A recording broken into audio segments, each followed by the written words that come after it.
Hi my loves, it's Salvi and welcome back to my channel. In today's video I wanted to talk about cochlear implants and my experience having them. So this is going to be a two-part video series. The first part of the video will be the early years and the operation, and the second part will be life after cochlear implants. Before we get into this video, I just wanted to give a shout out to Emma. Emma has sent me some gorgeous fan art. I don't know if you guys can see it. My light might be too bright, but trust me when I say it is adorable. I actually have the other one on my wall, Emma, so thank you so much. I love it. If you are new to my channel, you might not know that I am actually deaf.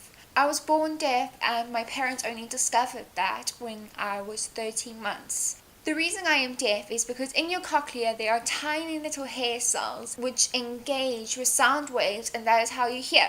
Meanwhile, my hairs are either lost or damaged, but they just aren't working. When my parents first found out that I was deaf, they put me onto hearing aids, but unfortunately hearing aids never truly worked for me. Hearing aids provided a murmur of a sound, and looking back on it now, it frustrated me because I couldn't really hear.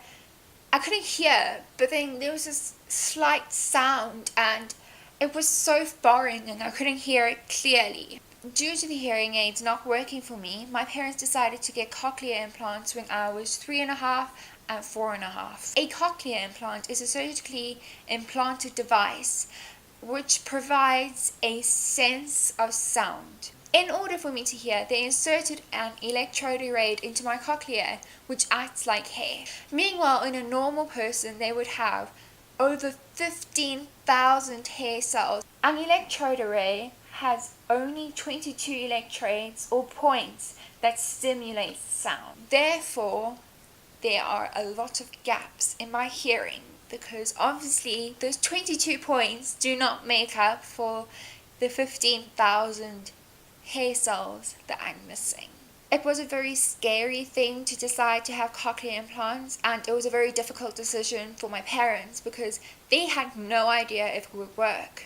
Unfortunately, cochlear implants do not work for everyone, and with having cochlear implants and going in for the operation, there comes risks. Those risks include nerve injury, which changes the sense of taste. Device doesn't work or it becomes infected, which means you have to remove and replace it. Inflammation that can occur if the body decides to reject the implant, and it may destroy any remaining hearing. I was recently tested for my hearing, and in this ear I cannot hear anything at all, but in this ear I hear 125 decibels, which is the equivalent of a jumbo jet landing next to me. And it wouldn't be a loud sound, it would be this high-pitched, tiny, soft squeak.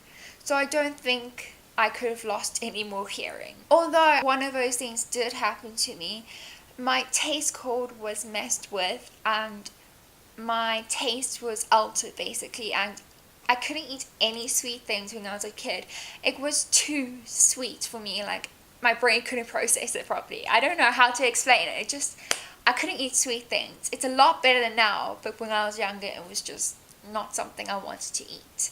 Despite all these risks, my parents decided to go ahead because the way they saw it is that if it worked, great. And if it didn't work, then they knew that sign language would be the path that they would have to take. At the age of 3.5 years old, I went in for my first cochlear, and what should have been 1 to 2 hours of a procedure ended up being 7.5. The reason for this was because there were complications. Instead of my cochlea being like this, it was rotated like this, and so they were struggling to put the electrode array into the cochlea. And because my cochlea was rotated, it was obviously more difficult to put it in without damaging the other nerves in the ear. And unfortunately they did damage my taste nerve, but that's why it took so long. Ultimately, the operation was successful despite the complications. Even though the operation was a success, people assume that as soon as you have a cochlear implant, you are cured and you're ready to go, but that is not the case. Cochlears do not offer authentic hearing like a normal person would hear, but rather instead electronic hearing. The sound in a cochlea is obviously more clearer than a hearing aid, but it will never ever be as good or clear as normal hearing. And that is part 1 of the cochlear implants series. I will be going into further detail about life after cochlear implants and what it was like to grow up as a child with cochlear implants in the next video. If you like this video, please give it a big thumbs up and don't forget to subscribe. I hope that you have a great day or had a great day, and I shall see you in my next video. Bye!